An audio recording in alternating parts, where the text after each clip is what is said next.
So Ryan, let's transition to Anton Harrison from Oklahoma. Again, like I was trying to say earlier about him and Paris Johnson, I think you could argue that they're both very good athletes, and Anton Harrison moves very well for a player of his size.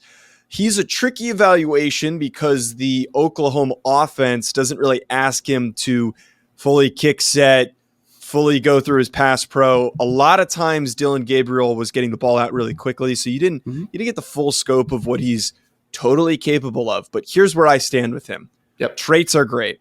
You can draft him to be a backup and a not a high upside, but could eventually work his way into a starting role. My issues with him outside of the traits, which they're not elite, they're not insane, crazy traits that he brings to the table. But they're good. They're good. They're very strong traits.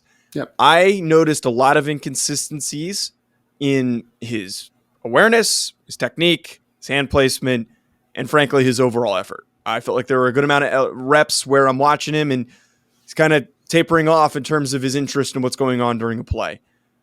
Again, separate from that, if you can tap into what he's capable of, there's potential there. But at the same time, I think there's just some deficiencies in a lot of those categories.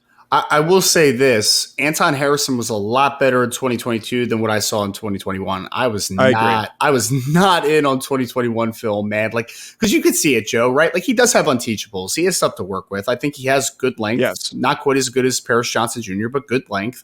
I think he's got good foot quickness. He can mirror in pass protection well. I think he moves to second level pretty well. You know, everything's there from a athleticism size perspective.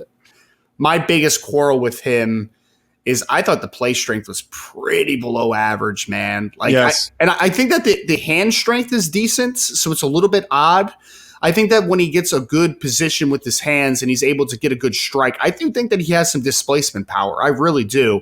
But it's when somebody's able to just get inside his chest and able to kind of control the inside a little bit on him, I think that you see that the lower body strength is still developing. I don't think that his play strength is just good overall right now. I think it's still very much a work in progress. That's also a thing that can be fixed. It can be improved upon as you get into an NFL strength and conditioning program. And then also he's only a third-year player, so he's going to be a younger cat as well. I don't have an official birth date on him, but he's going to be a younger guy as well. So that development is going to happen. It's going to take place. So I'm not worried about that regard, but right now it does worry me going against guys like Nick Bosa, those types of dudes that are speed to power converters, that are guys that if you are not ready, if you don't have a positive set and you're not able to dig your heels into the ground, they're going to be able to take you for a little bit of a ride. So I think that the power profile is what really is kind of the big hang up for me right now. I think that there's some technical parts that you mentioned that for me, like Anton Harrison just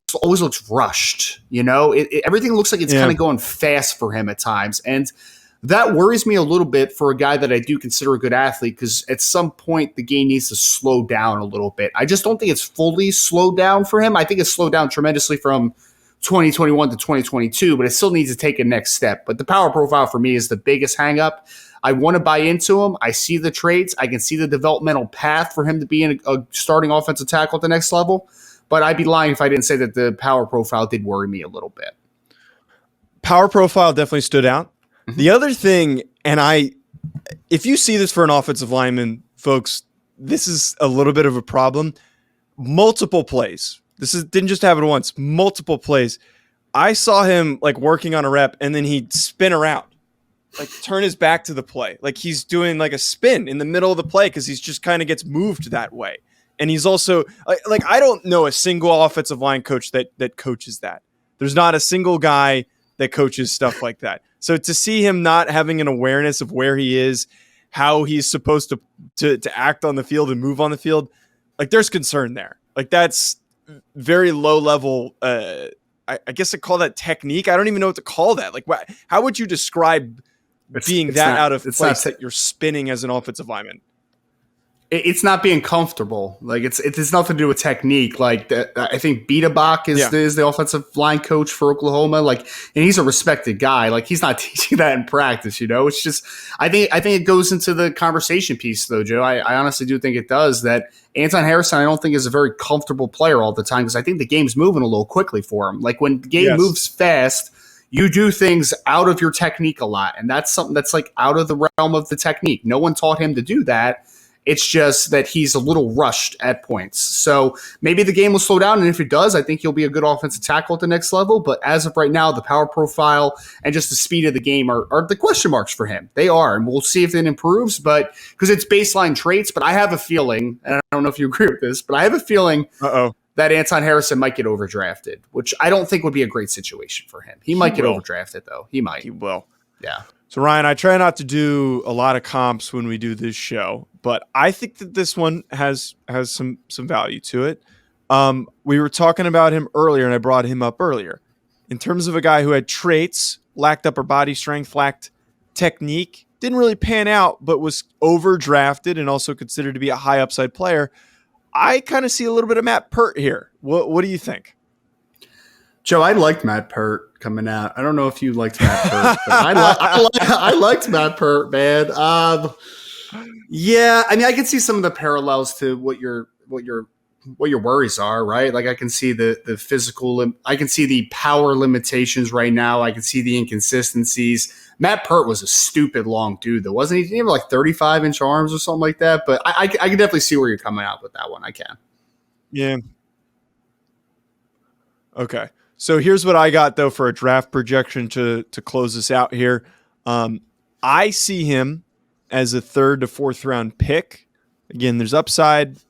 He is somebody who could be a spot starter, could eventually work into a starting role, but for the most part, you're drafting him to be a high-value backup, swing tackle type of a guy. This is depth. This is not to be a starting player. Do you agree with me on that?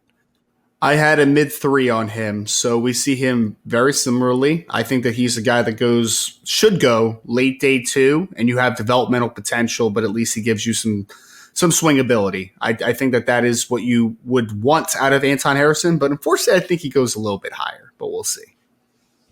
Yeah, again, we talked about that earlier. Very good chance that he does get drafted way too high. Let us know your thoughts in the comments, though, folks. Be sure you hit that subscribe button. Also, head on over to betonline.ag to use that promo code BELIEVE to get that 50% welcome bonus on your first deposit. betonline.ag for all of your sports betting needs.